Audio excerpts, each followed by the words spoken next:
আসসালামু আলাইকুম, সবাই কেমন আছেন? আজকে আমি তৈরি করে দেখাবো চিকেন নাগেটস।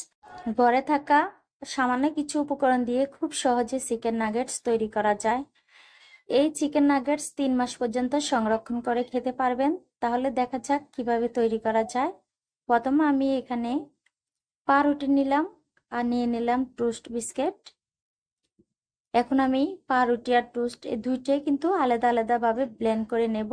এই যে টোস্টটা আমি ব্লেন্ড করে নিয়েছি, আর এখন ব্লেন্ড করে নিব পাউরুটি। তার জন্য আমি এই পাউরুটিটাকে একটু টুকরো করে নিলাম, হাত দিয়ে করে নিলাম, আপনারা চাইলে চাকু দিয়ে করতে পারেন। এখানে আমি 6 পিস পাউরুটি নিয়েছি।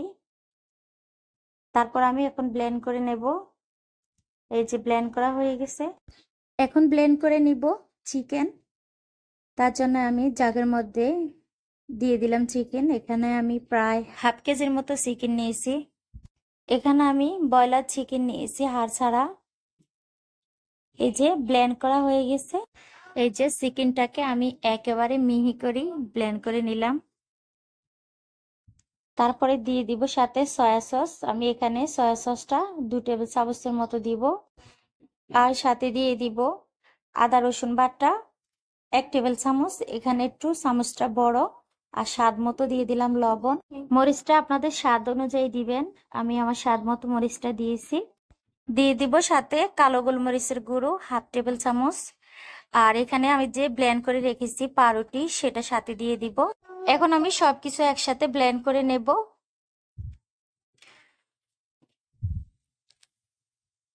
এই যে ব্লেন্ড করা হয়ে গেছে। একটু হাত দিয়ে মেখে তারপর আমি দিয়ে দিব তেল। রান্না করার যে রেগুলার তেল আছে আমি দিয়ে দিলাম 2 টেবিল চামচের মতো। দিয়ে আমি ভালোভাবে আবারও হাত দিয়ে মেখে নেব। এই যে দেখুন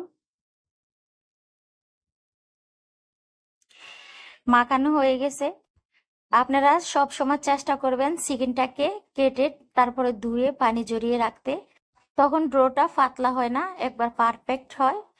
আর এখানে আমি বাটির মধ্যে 2টি ডিম ভেঙে নেব, কারণ আমার এখানে নাগেটস একটু বেশি পরিমাণে। তার জন্যে আপনারা যদি চিকেনের পরিমাণটা বাড়াতে চান তাহলে কিন্তু ডিমের পরিমাণটা বাড়িয়ে নেবেন। এই যে ভালোভাবে ফেটানো হয়ে গেছে। এখন আমি সাইড করে রেখে দেব। আর এখানে আমি হালকা একটু তেল হাত দিয়ে মেখে নিলাম, এই যে এভাবে। তারপরে দিয়ে দিব ডোটাকে আমি 2 ভাগে ভাগ করে নিলাম। 1 ভাগ আমি এভাবে এখন শেপ দিয়ে কেটে নেব। এই যে আমি সরিয়ে দিলাম এভাবে।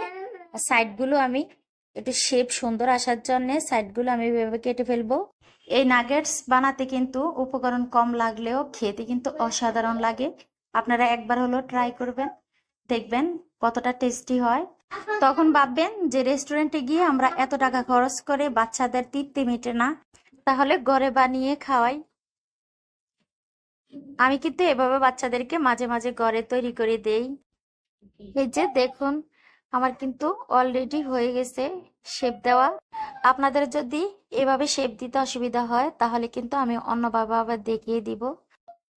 প্রথমে এভাবে আমি একটু লম্বা করে নেব।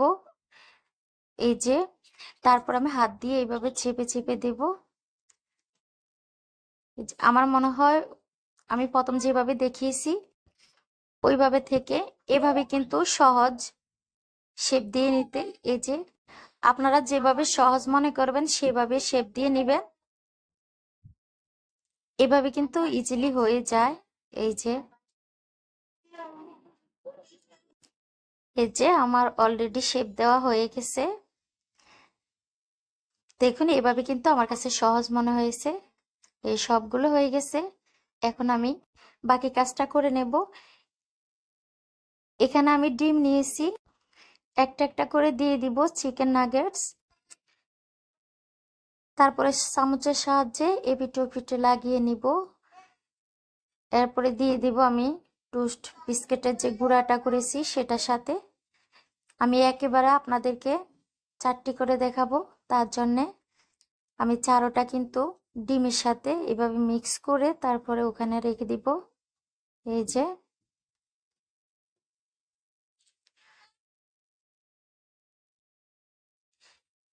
যে এখন আমি হাত দিয়ে ভালোভাবে কোট করে নেব, এই যে এইভাবে। আপনারা কিন্তু এই চিকেন নাগেটসগুলো কোট করার পরে একটা বক্সের মধ্যে ভরে তারপরে ডিপ ফ্রিজে রেখে দিতে পারবেন প্রায় 3 মাসের জন্যে। 3 মাস পরে আপনারা কিন্তু এগুলো আবার তেলে ভেজে তারপরে বাচ্চাদেরকে দিতে পারেন, কোনো সমস্যা হবে না। এই যে এভাবে আমি সবগুলো করে নেব। দেখুন সবগুলো কোট করা হয়ে গেছে। এখন আমি ভেজে নেব।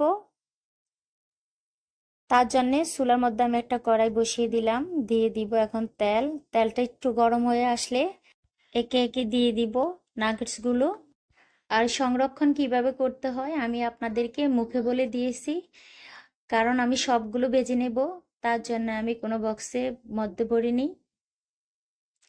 আপনাদের যদি বুঝতে সমস্যা হয় তাহলে কিন্তু আমাকে কমেন্ট বক্সে কিন্তু কমেন্ট করতে পারেন, কোনো সমস্যা নেই, আমি রিপ্লাই দিব। এই নাগেটসগুলো যেহেতু আমি ব্লেন্ড করে নিয়েছি তার জন্য বেশি সময় লাগে না, 4 থেকে 5 মিনিট হলেই কিন্তু এগুলো হয়ে যায়। চুলার হিটটাকে আপনারা কিন্তু মিডিয়াম টু লো হিটে দিবেন, তখন কিন্তু দেখবেন নাগেটসগুলো কিন্তু লাল হয়ে যাবে না, ভালোভাবে হয়ে যাবে। এভাবে উল্টিয়ে পাল্টিয়ে আপনারা বেছে নেবেন 4 থেকে 5 মিনিট, তখন দেখবেন নাগেটসগুলো হয়ে গেছে। এই যে অলরেডি আমার নাগেটসগুলো হয়ে গেছে, এখন আমি তুলে নেব। আমার ভিডিওটি কেমন লেগেছে, ভালো লাগলে লাইক কমেন্ট শেয়ার করে দেবেন। আপনাদের কাছে কেউ থাকলে শেয়ার করে দিবেন প্লিজ, কারণ আপনাদের একটা শেয়ার কিন্তু আমার ভিডিওটি অন্য আরেকজনের কাছে পৌঁছে দিতে সাহায্য করে। আর আমার এই নাগেটস রেসিপিটি কেমন হয়েছে কমেন্ট করে জানিয়ে দিবেন। আজ এ পর্যন্ত, সবাই ভালো থাকবেন। আল্লাহ হাফেজ।